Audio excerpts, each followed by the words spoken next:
Yesterday, Dennis Duthet, lead designer of Conan Exiles, published a developer blog for the Age of War, focusing on the theory behind the combat changes coming in the next age. I've seen a lot of comments on my own videos asking why they're making these changes, and this blog seems to hold the answers, so let's dive right into it. Dennis firstly establishes the framework of basically the entire reasoning right at the beginning: fun. He firstly explains their idea of good stress, which is where they believe fun comes from. Basically, they aim to introduce good stress in the form of challenges, and by beating that challenge it feels more gratifying. It's kind of a sliding scale the way they describe it. The more difficult the challenge, the closer you get to failure, the better the feeling of relief and victory when you complete it. This ideology is at the core of these changes, and it's something Dennis wants us to keep in mind throughout. He then firstly moves on to, of course, the combat and stamina changes. He mentions that they weren't asked directly to change stamina costs, but they identified a problem, and in pursuit of fixing it, these changes became necessary. He recognises that combat is a core system that will affect almost every type of player, and then explains that the core aims of these changes are to make combat more consistent, less buggy, and more dynamic.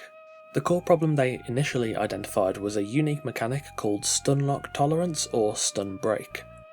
In playtests a few years ago, they realised that players could just basically swing into crowds pretty much for free, and enemies would be, stun locked to death. Therefore, they created the stun lock tolerance system, which gave AI a brief immunity to stuns after being unable to attack for a short while. The example given for this is, for every 3 seconds of being stunned, you get 1 second to act with impunity. Dennis recognised that while stun-locking a crowd of enemies for free was a problem, the stun tolerance mechanic also introduced new problems. Basically, there's no counterplay. There was no audio or visual cue, nothing to tell you the enemy you're fighting was about to break out of the stun and attack. They didn't want to add a cue like that, as it is a very gamey feature. Therefore, the solution was, rather than using the brute force approach to create a gap for enemies, was to instead create it by starving the player of the ability to attack as frequently. Dennis then compares the current state of Exiles with the core idea of good stress. If enemies have a large health pool and you can just attack them for a good amount of time without having to really worry about stamina, there's basically no stress there. If that enemy can just randomly break a stun, that does cause stress, but there's no viable counterplay. This creates a bit of a bind, and therefore they chose to make some changes. Firstly, the stun tolerance is gone. Most enemies are now vulnerable to stuns, with only a few high difficulty enemies that are just completely immune to them. There's no weird middle ground. In internal playtests, this made combat feel more predictable and enjoyable. With that portion resolved, the focus shifted to a second problem, which was consistency.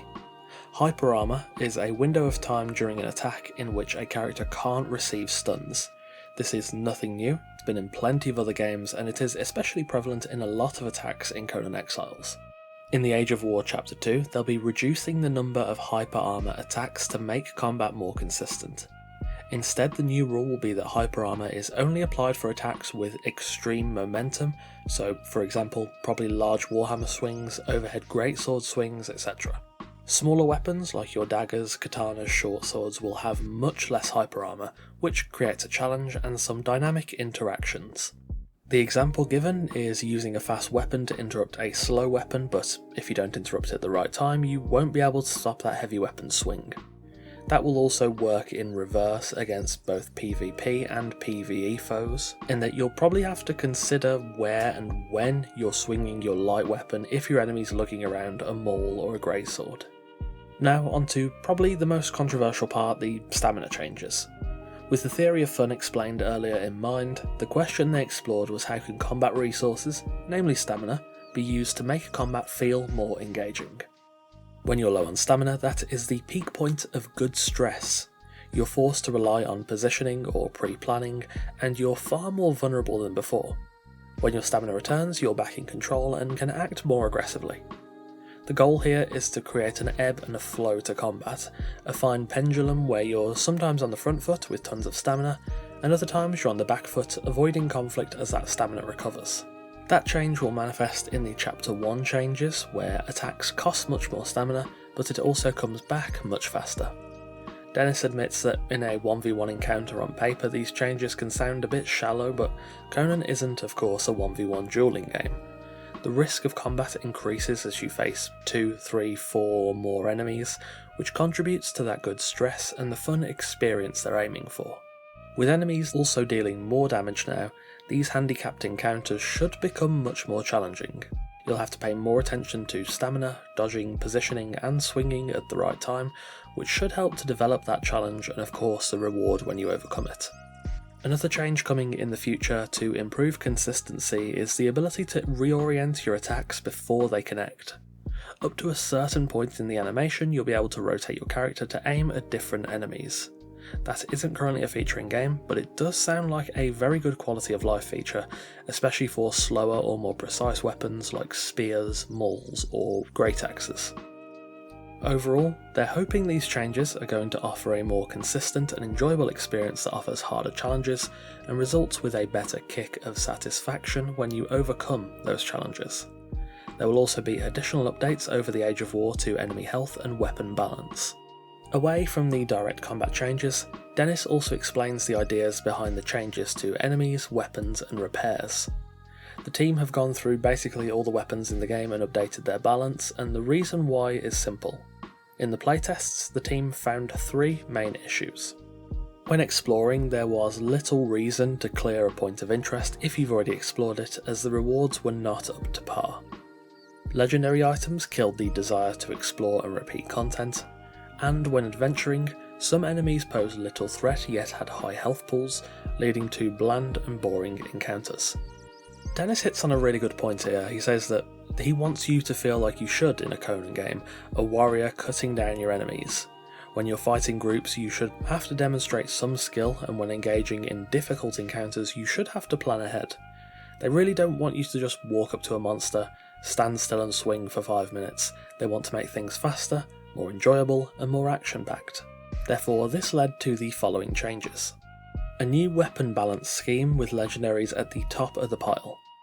Items lose max durability when repaired, legendaries can't be repaired at all, and there are reductions to enemy health, yet increases to their damage. For the new layout of weapon power, the idea is to make sure that every upgrade is a noticeable power gain rather than just a small jump. They also want to make sure that when you're in the world exploring camps and POIs that you'll actually find valuable gear better than what you can usually craft. This manifests in the new weapon type, unique items. They're like items you can already make, but with additional power.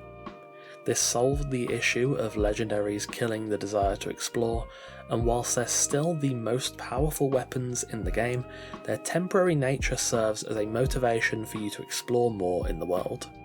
To serve those ends of increasing action and decreasing boring encounters, the power of weapons was adjusted to go along with the new enemy strength. The tiered jump in difficulty for each biome, from the desert of course up to the frozen north, is now more dramatic, and you will need to make upgrades to be successful. However, those upgrades should provide a noticeable power gain that makes the investment feel much more rewarding. Additionally, in Chapter 2, Dennis said they'll be adjusting item distributions, in loot I presume, alongside the changes to attack rotation and hyper armor I mentioned earlier. So to summarise this blog, Funcom identified core issues, those being a lack of compelling challenges, inconsistencies with combat, and nothing really pushing you to continue to explore and engage with the game's content when you've already got some of the best weapons. These changes they've implemented aim to address all of those.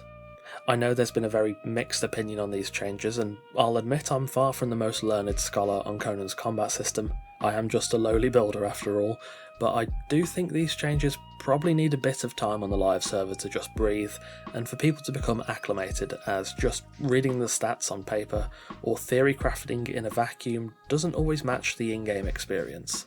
Also, as an aside, this sort of communication is really good to see. We always get a bit of an explanation of the changes on streams and sometimes in patch notes, but a long-form dev blog like this is very refreshing to see, and I do hope that we see more of this in the future. Thank you for watching, and of course a massive thanks to our wonderful esteemed coffee cultists for continuing to support the channel over on Patreon. Of course, do feel free to let me know what you think of this letter in the comments below. I think the added reasoning adds a good bit of useful context to these changes. Again, thanks for watching. Take care, and I'll see you soon.